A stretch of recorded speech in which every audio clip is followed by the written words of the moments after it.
Salut à tous, aujourd'hui nouvelle vidéo, on va démontrer que Q est dense dans R. Alors il y a plusieurs manières de le faire, donc je vais vous montrer trois méthodes pour démontrer que Q est dense dans R. La première c'est avec des parties entières, donc méthode 1. Je vais considérer 2 puissance nx. Par définition de la partie entière, c'est compris entre 2 puissance nx plus 1 et bon normalement il y a même un strictement inférieur ici, mais on n'en a même pas besoin. Et partie entière de 2 puissance nx. On peut diviser par 2 puissance n. Ça, c'est la méthode qui est pour moi la plus efficace.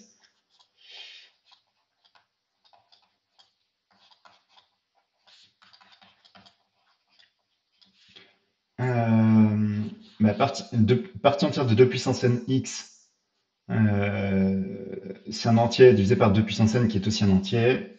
On rajoute 1 sur 2 puissance n. 2 puissance n, c'est un entier, donc c'est un rationnel, ce truc-là. Donc ça appartient à Q. Ceci appartient à Q.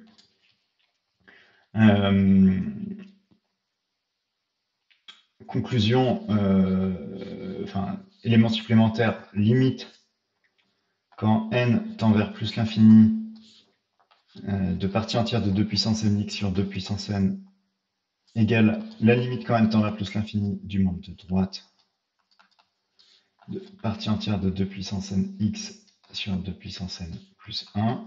Et cette limite commune est x.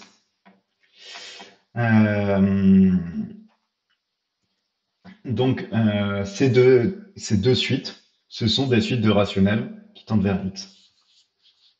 Suite de rationnels qui tendent vers x. Et donc là, du coup, on utilise la caractérisation séquentielle de la densité, c'est-à-dire qu'on peut trouver une suite de Q qui tend vers tout élément de R. Élément supplémentaire pour cette méthode, on peut remplacer 2 par n'importe quoi, notamment par 10. Là, en fait, on fait une décomposition en base 2 de x en faisant ça. Si on prend 10, on prend une décomposition en base 10. En tout cas, une écriture décimale.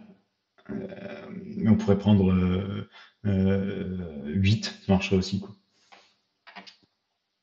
Donc ça, c'était la méthode 1. La méthode 2, on va utiliser ce qu'on appelle le caractère archimédien de R. Donc, on va prendre epsilon n égale 1 sur n. Le caractère archimédien nous dit qu'il existe P un entier tel que Pn, voilà, P dépend de n, Pn epsilon n est plus petit que x et est strictement plus grand que P plus 1 epsilon n.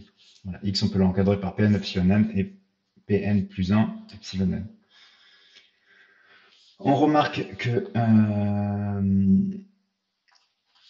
Pn epsilon n moins x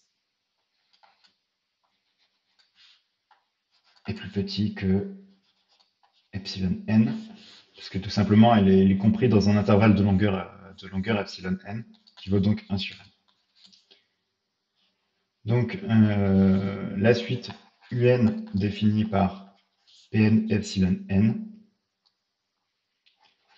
qui est donc Pn sur n, mais c'est une suite de rationnels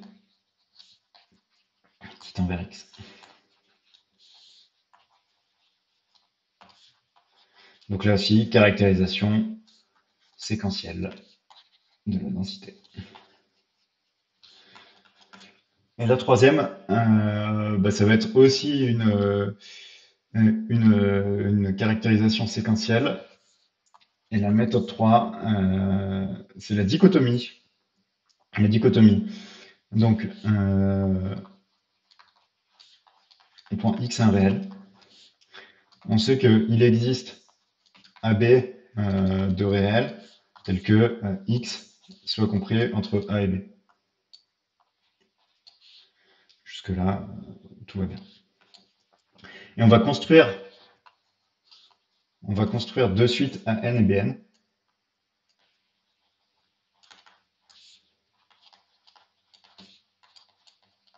BN. AN qui va tendre vers X par valeur inférieure et BN qui va tendre vers X par valeur supérieure. Avec A0 égale A, B0 égale B. Et ensuite,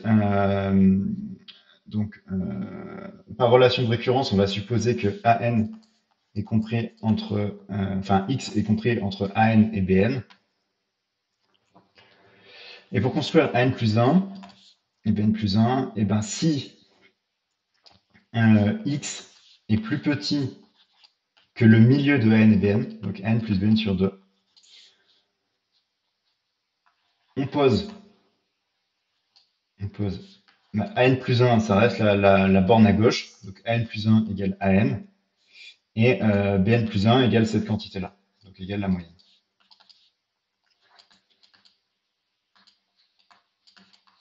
Et sinon, c'est-à-dire que X sera plus grand que le milieu, ben AN plus 1, cette fois, ce sera la moyenne. Et BN plus 1, ça restera BN. Voilà. Ce qu'on peut remarquer, c'est que par construction, on a bien AN plus 1 plus petit que X, plus petit que BN plus 1, donc X est compris entre AN plus 1 et BN plus 1. Aussi, BN plus 1 moins AN plus 1, c'est égal à, faut que dans le bon sens, BN moins AN sur 2. Autrement dit, l'intervalle par lequel on encadre à chaque fois notre suite se divise par 2 à chaque fois. Autrement dit, si on itère ça une fois, Bn moins n, c'est B moins A sur 2 puissance n. Et donc, du coup, on peut en déduire que la limite quand n tend vers plus l'infini de AN égale celle de Bn, qui est donc x, puisque x est compris entre deux intervalles qui se réduit, qui de longueur b moins a sur 2 puissance n, donc qui va tendre vers 0. Voilà, on a fait 3 méthodes pour démontrer que Q est dense dans R. Merci d'être arrivé jusqu'au bout et on se retrouve bientôt pour une prochaine vidéo. Et n'hésitez pas à proposer dans les commentaires votre méthode.